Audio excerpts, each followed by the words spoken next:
SAKTK is one of my favourite games on Roblox, and often at times, I think we've all wished that there was a little bit more to the game. Like, don't get me wrong, the game is great, it's got loads of content, but sometimes it can get boring.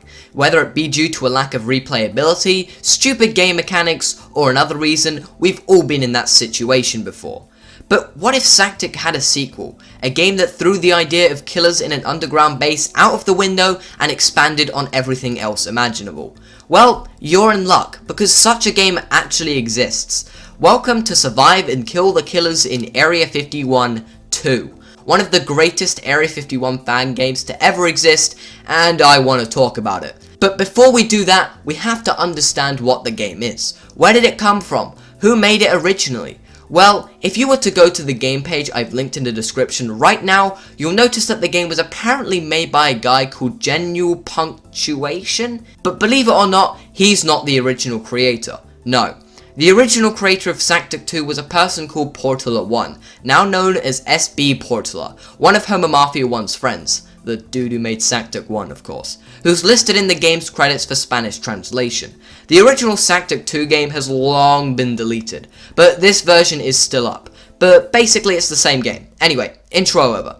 As soon as you get into the game, you'll realize that there is no menu screen to select the modes. That's because this game was originally made in 2017, before the original game had that gimmick in the first place. So basically the whole game is locked on Extreme Classic mode. In this game, there are hangars where you can get guns for free if you're really lazy, offering free VIPs, because who the hell would want to buy VIPs? The only thing I don't like about the surface is that there are these random givers that give you faces and clothes. I don't know man, they just feel so out of place, but this game was made in 2017, a time where experiences like Jailbreak were fun, so it's understandable, I guess. But probably the coolest thing about the surface is an actual dedicated shop area, which you can buy guns and weapons using money you get from the killers, which I think is really cool, and actually gives you an incentive to kill the killers, where in the original you just try and get the biggest number on your overall kills. The shop even outlines which killers give you more money, so it can help you if you're going after a specific killer that you need to rack up a bunch of cash quickly.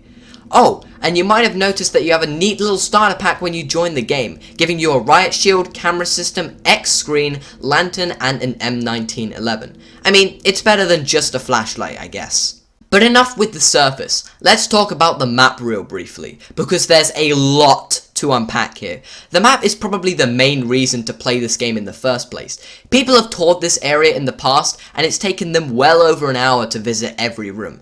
Obviously, I won't be covering everything there is to see, because I want you to explore it for yourself. But my god, I think the map is probably the best part of this game. We've got everything from a sewer, to a prison, to a freaking boss battle room. Wow, I could waste your time for 20 more minutes talking about how this place is so big and all of that, but I know what you're really wondering about right now. If this map takes over an hour to tour, how many killers are there? Well, you might not believe me when I say this, but there are over 45 killers in this game. 45! Here's the catch though. Basically, all of the killers in this game work in the same manner.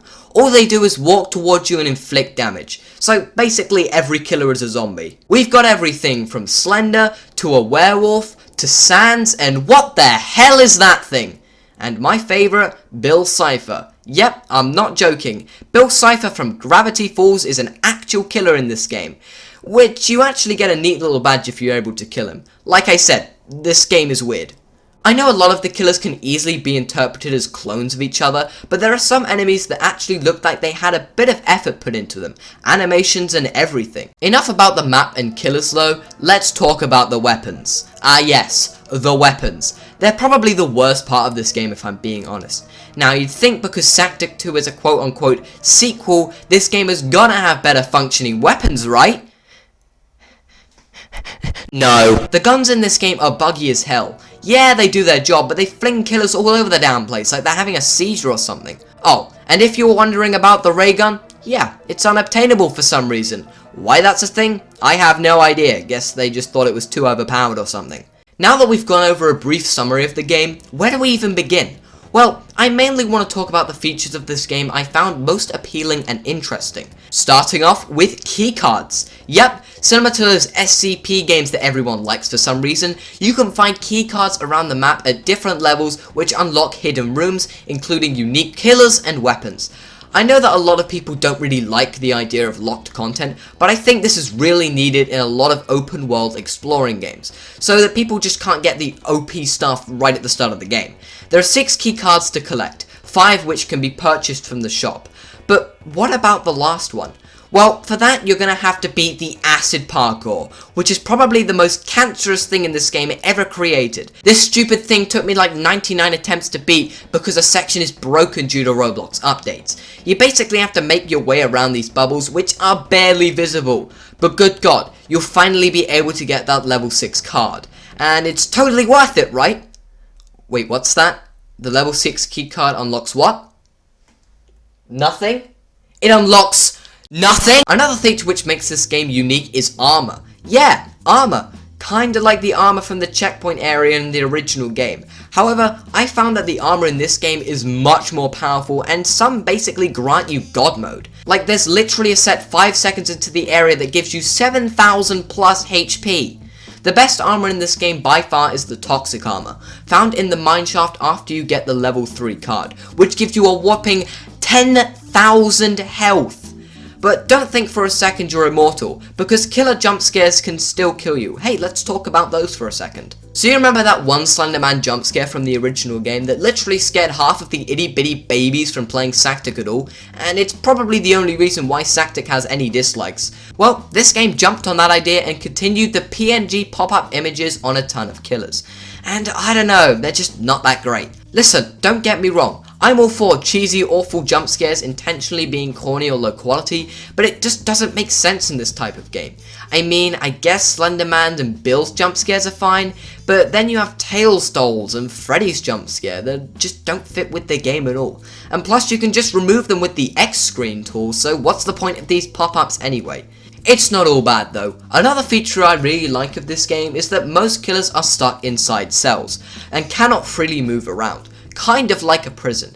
Yeah, I know this is pretty minor content, but it does let the player view all of the killers in all of their glory without, you know, getting bamboozled. And again, yeah, I know, SAKTK did kind of have this feature with Captain Zombie and a few other killers, but it's kind of minor content.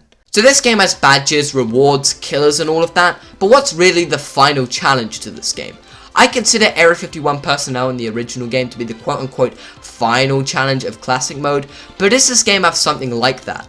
Well, yeah, you get to fight Homo Mafia 1 and Portala 1 as bosses. Yeah, they're pretty much pushovers if I'm being honest. Easiest boss fight ever, and the gun you get from the fight doesn't even work, but hey, at least they tried something new. So, that's SAKTK 2. It's probably my favourite Area 51 fan game.